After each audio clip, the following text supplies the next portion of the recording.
Hi, this is Mike from BandLab's. When you're making techno music, having the right drum sound is key. In this video, we'll show you how to process your kicks, hats, and claps to get a big booming techno sound. You can open this project yourself with the link in the video description. And if you find this guide useful, please hit the subscribe button and the notification bell to be the first to know when new videos drop. I'm going to start by making a quick techno drum part. First, I set the project tempo to 125 beats per minute. Then, I add a virtual instrument track and set it to drum pads 909. I'm going to use the 909 kit for all my drum sounds, but I'm going to use separate instances for each sound so that I can process the sounds individually. I add kicks on quarter notes and duplicate them out for the whole 4-bar clip. To duplicate notes or clips in BandLab, hold Option on Mac or Alt on Windows and drag them over.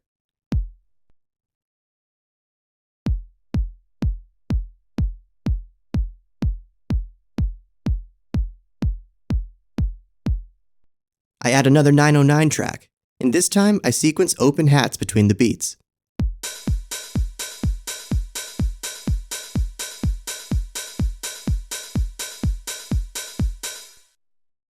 On the next track, I put closed hats on quarter notes.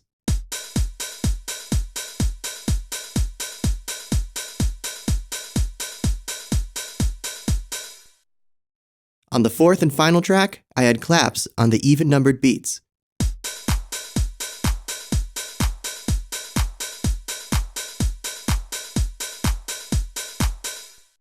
We now have a very simple techno beat that sounds clean and dry. We can make it sound bigger and fuller with some processing.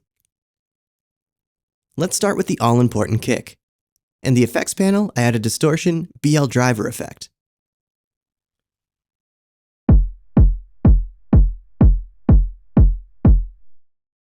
I turn the tone up to 16 kHz so that the sound isn't dulled by the effect.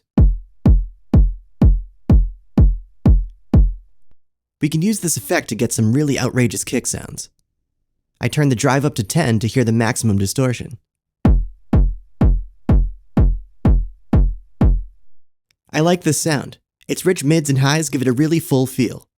However, I'm going to go for a less full-on sound with a drive level of 2.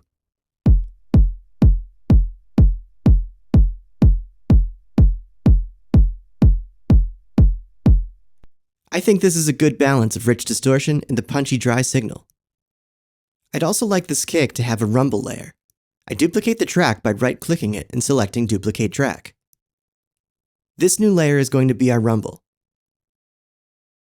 I add a reverb spacemaker and set its type to church.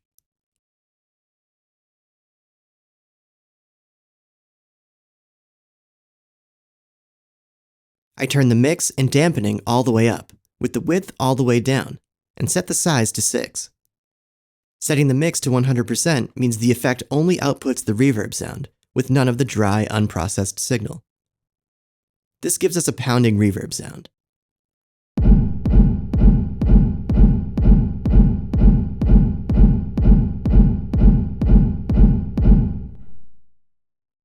Let's smooth this out a bit. Next, I add a Dynamics BL1176. I set the ratio to 4:1 to make the compression subtler.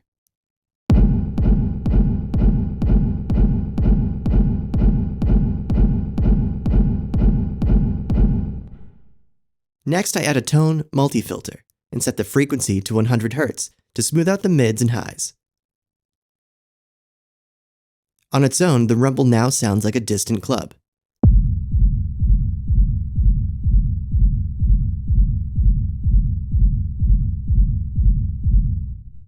I add the kick track back in, and we have a big kick and rumble combo that sounds much fuller than the kick on its own.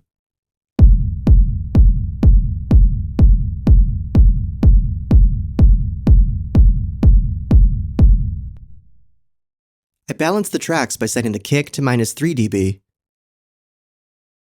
and the rumble to -7 dB.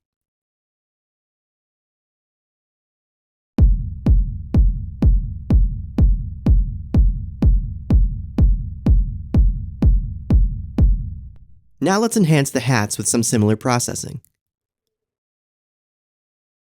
On the open hat track, I add a BL driver, turn up the tone, and set the drive to 0.5. This brightens up the hat a touch.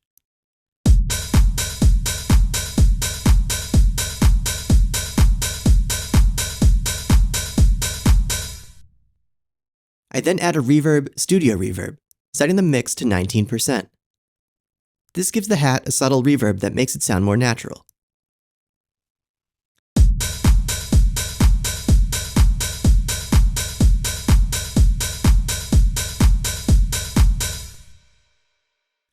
I add the same processing to the closed hat track.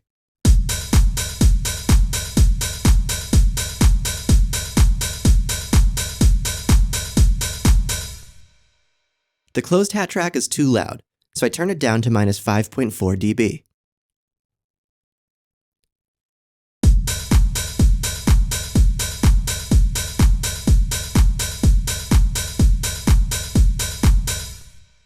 The hats are sounding cool, so let's move on to the clap. Once again, I begin by adding a BL driver.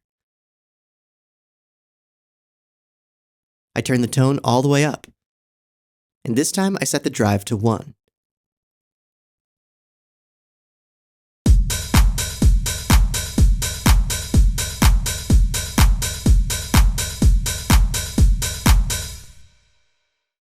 We can get some interesting rhythmic effects by using delay. I add a delay, filter echo plus effect. I set the mix to 36%.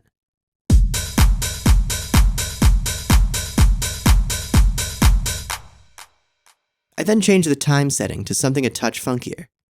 Let's try dotted eighth notes.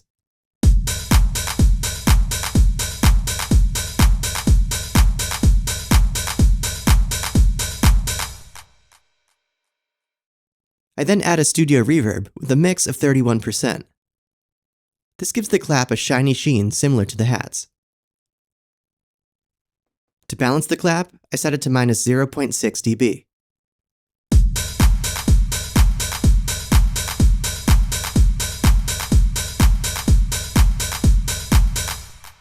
Let's compare the unprocessed version of the beat with the processed version.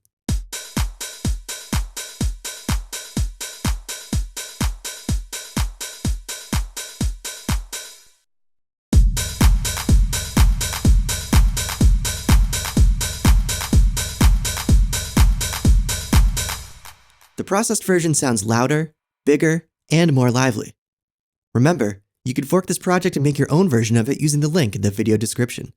Have fun!